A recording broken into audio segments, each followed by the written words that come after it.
Hey there, if you are currently living paycheck to paycheck in your travel business because you don't know where your next client is going to come from, you likely have one of two problems, maybe even both, a traffic problem and a conversion problem. You see, a traffic problem refers to the amount of people coming to your website to learn more about working with you, which means that the conversion problem is when your website isn't turning your website visitors into email subscribers, appointments, or paying clients. If you have a traffic and or conversion problem, your travel business is not going to survive. And that's not okay. And guess who is very much to blame? Your website. You see, a high converting website in the travel industry should be turning website visitors into paying clients with ease. If your website is not doing that, it is failing you. But there is a solution. Introducing Website in a Weekend, a transformative 2-day virtual workshop tailor-made for travel professionals just like you. Arrive with nothing, leave with a breathtaking, high-converting website. Yep, just in a weekend. You'll equip yourself with a crystal clear core message, a stunning visual brand, content crafted with high converting frameworks, and so much more. Early bird alert! Sign up by September 20th and get your website copy written for you by my team. Plus, I will personally pick, pay for, and place premium images on your website.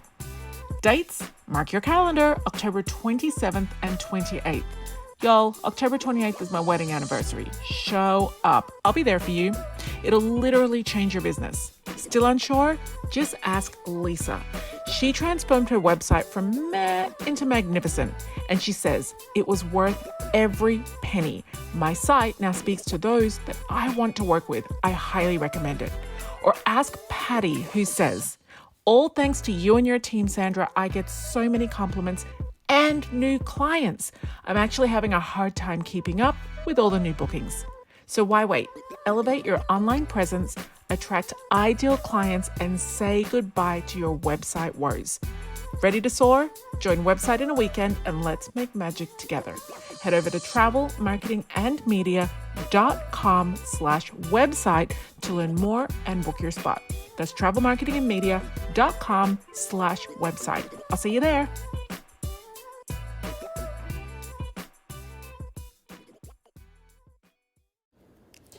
If hashtags give you a headache, then I think you're going to love today's episode. We're going to talk all about what a hashtag is, how I first truly understood hashtags. And I have to say, it was a long time after hashtags came out. I was using them so badly. I was totally just oh gosh, it was embarrassing. But anyway, today we're going to explain what a hashtag is. For once and for all, you're going to have total clarity on how to use them. And I'm going to break down the travel marketing and media 4-category hashtag system for travel advisors. You do not want to miss this episode. Okay, so for a really long time, I walked around saying, hashtag love that, hashtag that's so cool, hashtag look at me using hashtags, dumb stuff like that. Because honestly, I just thought that hashtag was a word that you said in front of a cool phrase, and I really didn't understand what a hashtag was. And it wasn't until, oh my goodness, probably 2016, I would say probably 2016, where I truly started to understand what hashtags were. And to me, the hashtag symbol, also known as the pound symbol, was something that was just used in a totally different context. So let's rewind all the way back to basics, back to foundation. So if you know what a hashtag is, just do some breathing exercises or stretch a little, jump up on your feet, reach for the sky, give your back a stretch out. Let me explain to my friends who do not know what a hashtag is, what it is. And for the rest of you, y'all can join me back in just a few seconds. So friends who do not know what a hashtag is. Firstly, let me tell you, this is no place to be embarrassed. You should never, ever show up in the travel marketing and media community and feel embarrassed that you do not know what things are. Don't worry about that. we've got you here. So a hashtag, let's start with this. It's kind of the best way to explain it is a filing system. It's kind of a way that you can file information and search for information. It's actually very similar to using Google. So the best way to explain it is how I first used it and got to understand it. Rewind all the way back to 2016. I was looking for a makeup artist in Paris. So I was heading out to Paris. I was doing a photo shoot for my branding. If you have seen the iconic photographs of me in a navy blue, beautiful Shelley Segal coat, gold buttons, and I was wearing, I think, like black boots, Chinese laundry boots, and I was pulling a white e-bag suitcase and walking in front of the Eiffel Tower or on Trocadero. That shoot, also known as my engagement shoot, because I did not know I was getting proposed to that day. That is the shoot that became my iconic branding shoot for travel marketing and media for the first, I would say, 4.5 years of my business. Now, for that particular shoot, I knew it was a big deal. I had never really had professional photos taken for my business before. And I planned out what I was going to wear. It worked with my brand colors. And I knew that this was going to be the shoot that was going to launch my brand. I was going to use these images on my website, on my social media, on my pull-up banners at trade show booths, on my flyers, on my business card, my headshots, everywhere, right? So when it came to spending the money on this shoot, I booked this photographer. His name was Fran Bologna, award-winning. His photos go viral photographer. There was no way that I was going to jack up this photo shoot by doing my own makeup. I'm the kind of person that honestly had been wearing the wrong shade of foundation for 20 years. I'm the person that would put on lashes and they would be on my eyebrows by the end of the day. Like, there was just no reason for me to mess that up. So I needed to find a makeup artist. And Google, for me, just never seems to bring me what I want. Google, I have always felt like, until Google My Business came about, which is a whole nother podcast episode that we'll be covering really soon. You're going to love that one because it's free and it's amazing and it will bring you new clients. But I digress. Google for me has always been about the pay to play, kind of the biggest companies with the biggest budgets always show up in Google, because honestly, you got to have a lot of money, a big budget, a ton of skill, a ton of time and energy to show up on the first page of Google consistently every day, especially when you're competing against big brands. So if you're a makeup artist, you are competing against the Ultas and the Sephoras, but even bigger than that, the cosmetic giants of Estee Lauder and MAC and L'Oreal. Right? In the travel industry, a travel advisor is competing against the Travelocities and the Expedias and the airlines and the cruise lines and the resort chains and the hotel chains. So it really is probably not, and I'll talk about this in an SEO episode and in the Google My Business episode, but it's really just not somewhere that I recommend travel advisors spend their time. And partially because as a business owner, but more so as someone who goes to Google to find things, I never find small business. I never find local business. I never find affordable or relevant business. I only ever find big business. I'll find local restaurants and things near me if they're bricks and mortar businesses. But in terms of online businesses, I never find those small online business providers, service providers like you, that I would be looking for, copywriters, accountants, things like that I'm truly looking for. So I turned to Instagram to find the small business that I was looking for. Now, makeup is a very visual service. And I've always told you that people go to Instagram for inspiration and they go to Facebook for connection or community. So that's why I always recommend that you're on Facebook and Instagram for your travel business. Now, I went onto Instagram and I typed into the search bar hashtag Paris MUA. Now, MUA stands for makeup artist in the television industry or in the magazine modeling industry. And I know that from my work in the television industry. So I knew that if I typed in Paris MUA, I would find any posts where somebody had used the hashtag in their caption. They'd written the hashtag Paris MUA. So say, for example, there was a Paris makeup artist or somebody had made a post on Instagram and they'd posted the picture, written the caption, and then put the hashtag Paris MUA. By searching for that in the search field, that would come up, that post for me. And so I was looking for posts, listen to that. I was looking for posts where people had used that hashtag. So essentially they were saying, hey, I'm using this hashtag Paris MUA so that people who are searching for a Paris MUA, we can connect. Okay. So I typed in hashtag Paris MUA and a bunch of posts came up. I can't even remember how many came up. You know what? Let me open my laptop now and I'm going to type in to Instagram hashtag right now. This was back in 2016, but let me do this little example. So I type in hashtag Paris MUA and right now, as I'm recording this podcast episode, 20,159 posts come up. That's pretty amazing, right?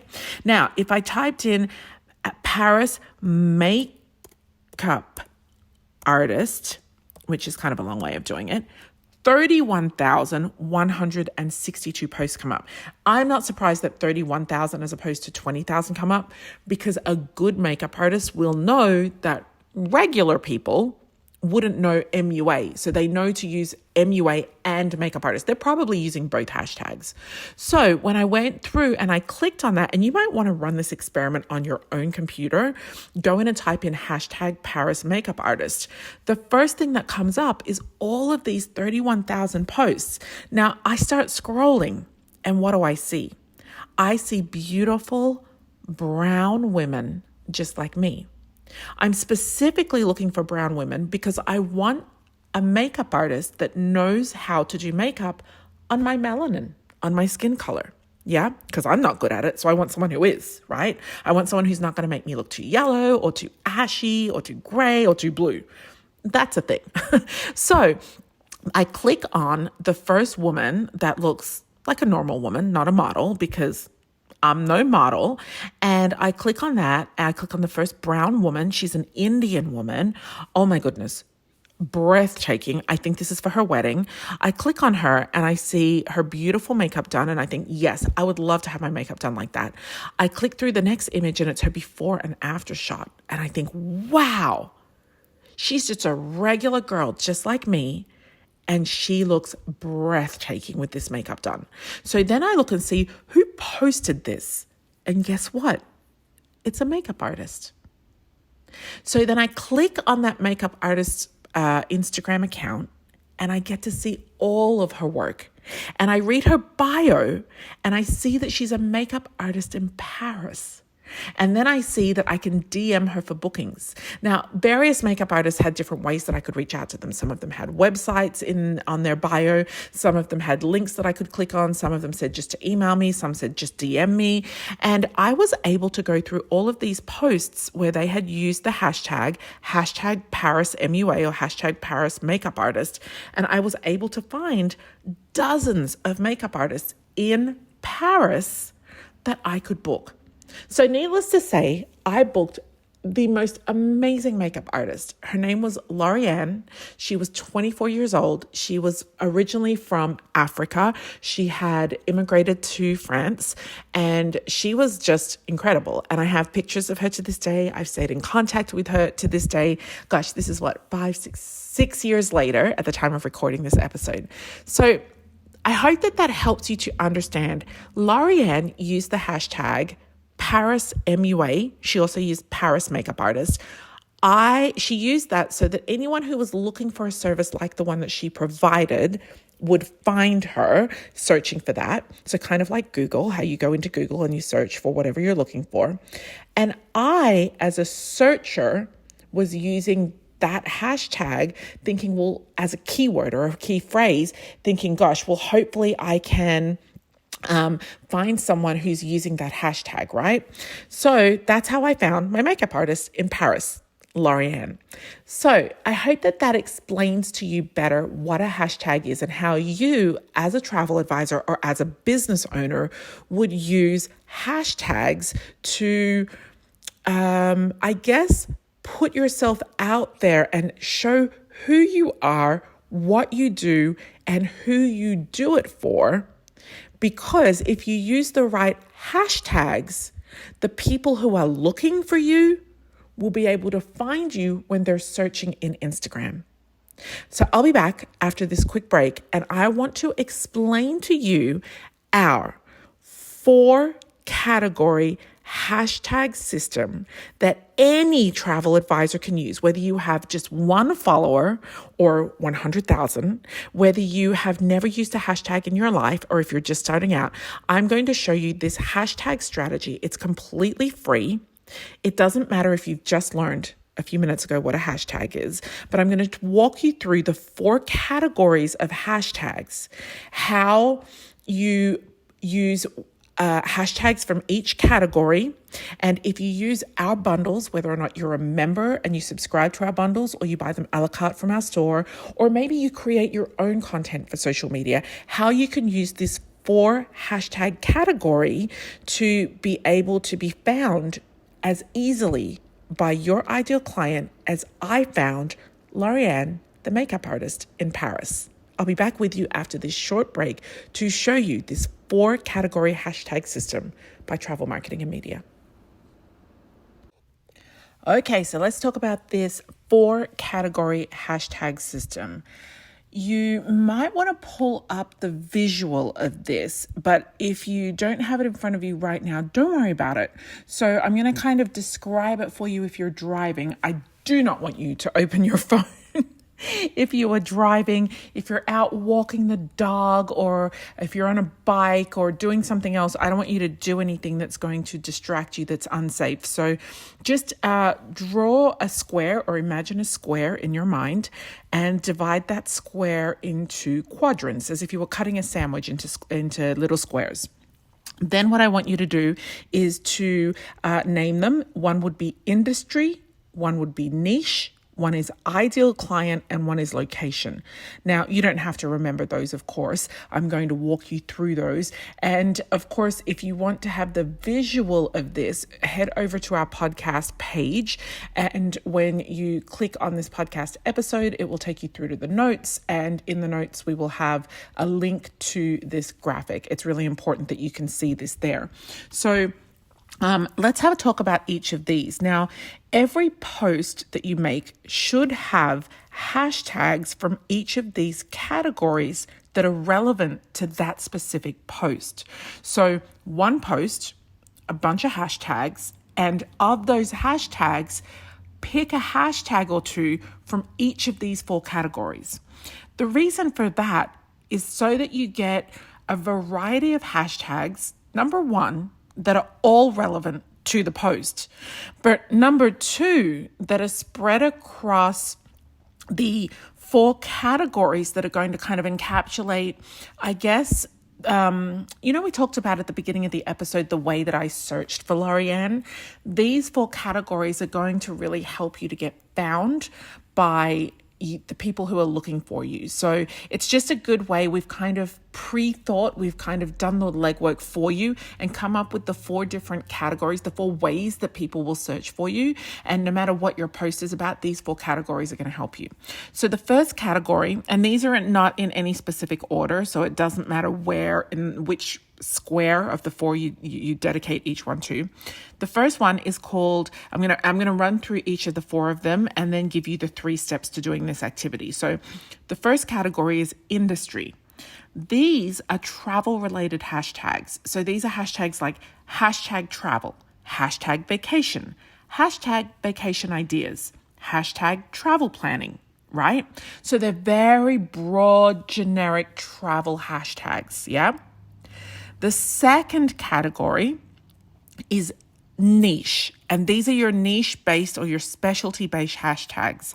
So, for example, these are hashtags that, are specific to the type of travel that you book. So, for example, if you book family travel, this is hashtag family travel, hashtag family vacay, hashtag family travel, hashtag, I said that one, travel with kids, hashtag multi-gen travel, hashtag family reunion, hashtag families that travel, those kinds of things, hashtag river cruising, hashtag travel for lovers, whatever it is that your niche is, okay? Hashtag river cruising.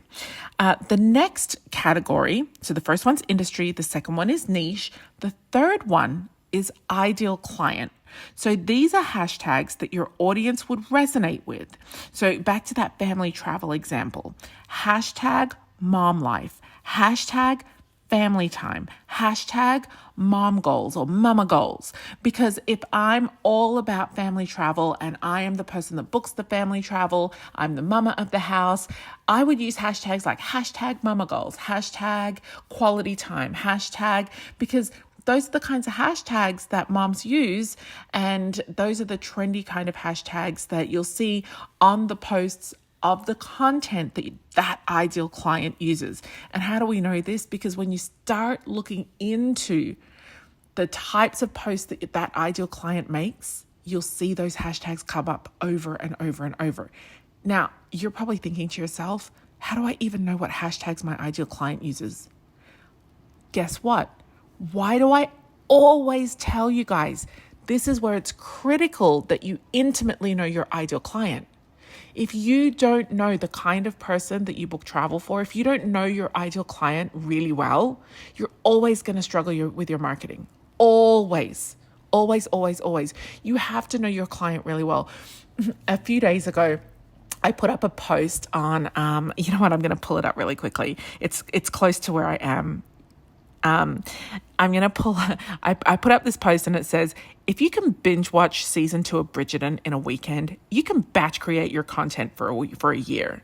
And I loved in the comments who wrote it here. Somebody wrote, oh, maybe it was on the Facebook response. Oh no, so I posted it as a story and put it as a post.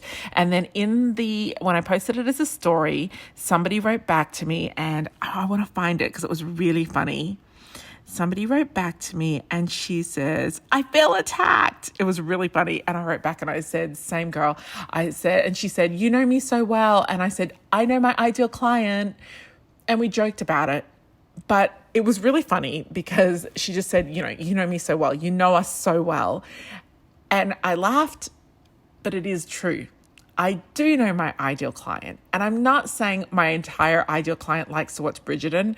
Bridgerton season 2 has just come out at the time of recording this. And I know that a lot of my ideal client watched it. I'm not saying like 40% or 20% even watched it, but I know a lot of my ideal client personally. And a lot of the ones that I personally know did watch it. And it's not a requirement. Don't worry if you don't like it. I still love you.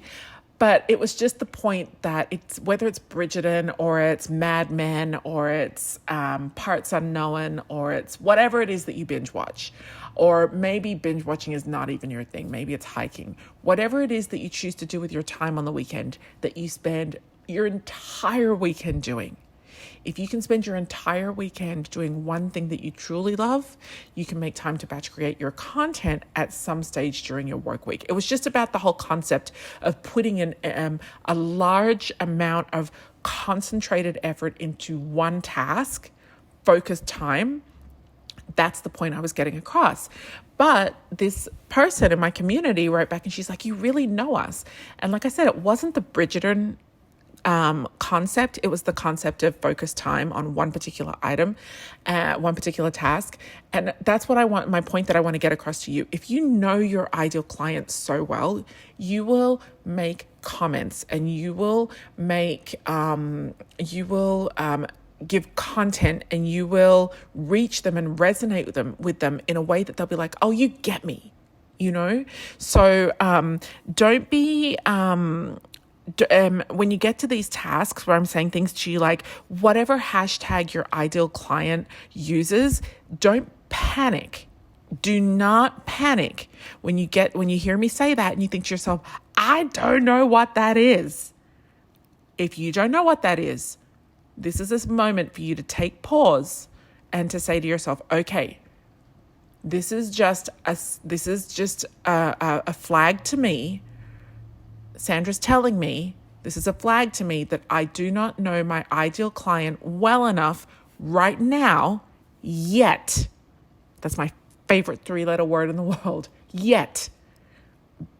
But I can change that. I can do something about that. And we're going to talk about the power of yet in an episode coming up soon, because if you have just found me or you've not been with me that long, you haven't heard me preach on yet, and you will soon. But yeah, like I said, if you are struggling right now because you're like, oh my gosh, I don't even know the hashtags for my niche. I don't know the hashtags for my ideal client. You don't know them yet. It just means that you've got a little work to do, and it's okay. Sit down, start Googling, start getting on Instagram, start looking. And you might need to look at cleaning tips for moms. You might need to look at household tips. You might need to look at, yesterday, I watched a woman clean out her utility drawer in her kitchen, and she would be the ideal client of a family travel specialist. And she has 4.5 million views on this video. But can I tell you, it was the most frustrating video to watch because it was a mess, this drawer, and it didn't get cleaned properly, and she never finished organizing it. And at the end of the video, she didn't finish it. People were yelling at her in the comments. But guess what? It led me to an entire audience of people who are moms, who are women who are probably the ideal client of family travelers. So then you start going down this kind of rabbit hole, but in a good way, of people who are your ideal clients. So start looking at the best way to find these hashtags. If you're wondering how do you find your ideal client hashtags, find other content creators, not travel. Find other content creators. So fashion and home life and cooking and renovations and whatever it is, decor, whatever it is that is the same audience as you, the same ideal client, but different content matter, and start looking at what kind of school lunches, I don't know, what kind of hashtags that they're using, and look for the ones that are not school lunch related, but ideal client related. Okay, so like I said, for the ideal client hashtags, if I was doing family travel, it might be hashtag mama goals, hashtag mom goals, hashtag family time, hashtag quality time with family. And then your fourth category is your location hashtags. These are the hashtags that show where your post is about. So for destination and experience posts I'm talking about, or where your post is located if you're posting about you and your business. So for example, if I'm doing a post about our recent trip to Budapest that Anthony and Houston and I went on for the Asta River Cruise Expo, and I'm posting about that trip or an experience that we had there, then the location that we were in was Budapest. So I'm going to use, not only put the location as Budapest in my post, but I'm going to use a hashtag of Budapest and a hashtag of Hungary. But if I'm writing about my business or I'm writing about myself, I'm probably going to use the hashtag of Los Angeles. Now, some smarty pants Instagram, social media coaches out there are going to tell you, because the location field is searchable in Instagram, that you should take advantage of that and start putting some other things in there, like family travel expert or something in the location because it's searchable. Yeah, you can do that. But the minute you start gaming Instagram or trying to beat the algorithm by trying to get smarter than that, just know that eventually that's going to catch up with you. Instagram really want you, and all the social media platforms, they want people to use the fields that they've given you and the tools that they've given you the right way, because if people used it the wrong way, that means that the searchers or the users on the other end, if they're looking for posts that were created in Budapest, and then people are using that location field for something else, it's going to skew the results people are getting. So yeah, you might be able to game the search results for a small period of time, but eventually it's going to run out. Okay, so those are the 4 categories. Again, if you're kind of following along, you're getting the gist, but you want to have a little more clarity, when you have a look at either the post on Instagram, you'll find it was dated March 24th of 2022, or you can go into the travelmarketingandmedia.com/podcast page and find this episode. That's going to help you. Then let's have a talk about creating your hashtag strategy in 3 quick steps. Number 1, Brainstorm a list of as many hashtags as you can in each category. We call this your hashtag menu. I would brainstorm this out and have it in a Google Drive doc put to the side. You only have to do this once. You can add to it whenever you think of new ones. Number 2, save this list in a Google Drive or Dropbox. Like I said, pull it out whenever you sit down to schedule your content into your scheduler. You might see a hashtag when you're just surfing through social media. You can add it to your list. Number 3, as you schedule your posts, whether we create them for you or you do them yourself, choose the relevant hashtags from your menu. It's much easier to run down the list and pick a few rather than having to think of them on the spot. Now, note, if you use our bundles, you'll notice that we give you a set of hashtags for every caption and image that you use in the bundles. These hashtags are actually going to cover off 2 of the categories. They cover the industry and the location, okay, as well as the topic in the post. So you can literally just add a few niches and a few niche tags and a few ideal client hashtags of your own. But if you created your own hashtag or someone else created it for you, friend, you got to do the work. You got to create all 4 hashtag categories yourself. Okay. So this is actually a really fun, quick and simple strategy. Once you come up with your menu, just do the work first and create up your menu. I'm going to go ahead and start off a menu for you of hashtags to get you going. But I think that once you sit down and start looking through Instagram and looking at different content out there, you'll start the hashtags will start to come to you. You'll start to see them and you'll start to become inspired. So I hope that this hashtag episode has helped you, and I hope that you have a better understanding of hashtags. If you came to this episode and you did not know what a hashtag is, friend, I know you know. I know you know right now. I will see you in the next episode. Bye for now.